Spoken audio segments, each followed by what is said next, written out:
देश में बीते कुछ दिनों से जारी हिंदू मुस्लिम की राजनीति करने वालों के लिए एक नया मुद्दा हाथ लग गया है। वो मुद्दा है एक राज्य में बीते 40 सालों में बढ़ी मुसलमानों की आबादी का। दरअसल डेक्कन हेराल्ड की एक रिपोर्ट के अनुसार दक्षिण भारत के राज्य में बीते 40 सालों में 94% मुस्लिम आबादी बढ़ी है। रिपोर्ट में हिंदुओं की आबादी को लेकर भी खुलासा हुआ है और क्या कुछ खास है रिपोर्ट में बताएंगे इस वीडियो के जरिए। नमस्कार, मैं दिशा हटवार और आप देखना शुरू कर चुके हैं नवभारत लाइव।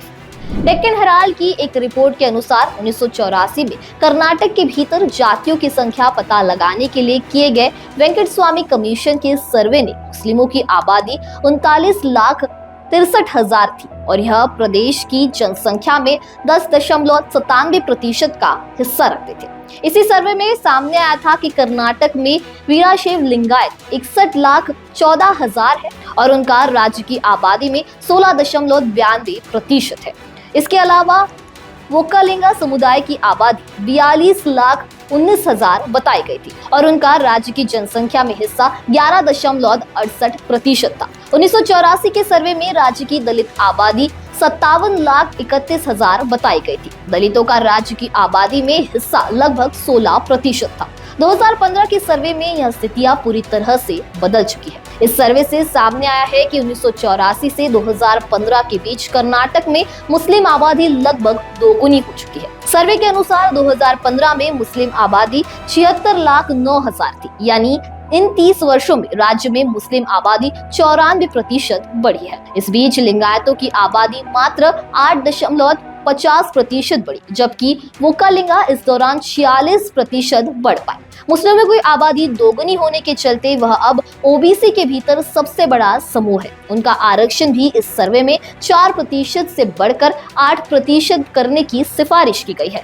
आबादी में हिस्सा भी बढ़ा। इसी सर्वे के अनुसार राज्य की कुल आबादी में मुसलमानों की हिस्सेदारी 18.8% है, जो 2011 की जनगणना में 12.52% बताई गई थी। सर्वे का यह आंकड़ा 2015 का है। ऐसे में 4 साल में मुस्लिम आबादी की हिस्सेदारी कर्नाटक में 5.16% बढ़ गई। रिपोर्ट में उनका आरक्षण बढ़ाने की सिफारिश के पीछे राज्य में ओबीसी की हिस्सेदारी सबसे अधिक होना कारण बताया है।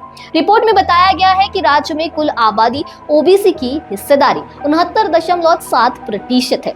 ऐसे में उन्हें जनसंख्या के आधार पर आरक्षण मिलना चाहिए। इस सर्वे में ओबीसी आरक्षण 32% से बढ़ाकर 51% करने की सिफारिश की गई है। यह सिफारिश अगर मानी जाती है तो राज्य में कुल आरक्षण 85% हो जाएगा।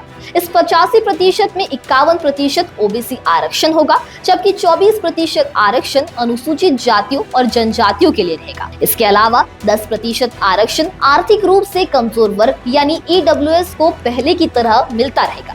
ध्यान देने योग्य बात यह है कि पिछड़ा वर्ग आयोग ने ओबीसी और मुस्लिम आरक्षण को बढ़ाने की सिफारिश तो की है, लेकिन एससी एसटी तथा ईडब्ल्यूएस आरक्षण को पहले की तरह ही रखने की बात कही है। कांग्रेस के अंदर ही अब 2015 के सर्वे का विरोध हो रहा है। कर्नाटक के उद्योग मंत्री एमबी पाटिल का कहना है कि कैबिनेट में 7 लिंगायत मंत्री है और हम सभी एक साथ हैं। वहीं वोक्कालिंगा समुदाय के कई नेता और संत भी इस रिपोर्ट का खुलकर विरोध कर रहे हैं। उनका कहना है कि उनकी जनसंख्या को कम आंककर उनके साथ अन्याय किया गया है।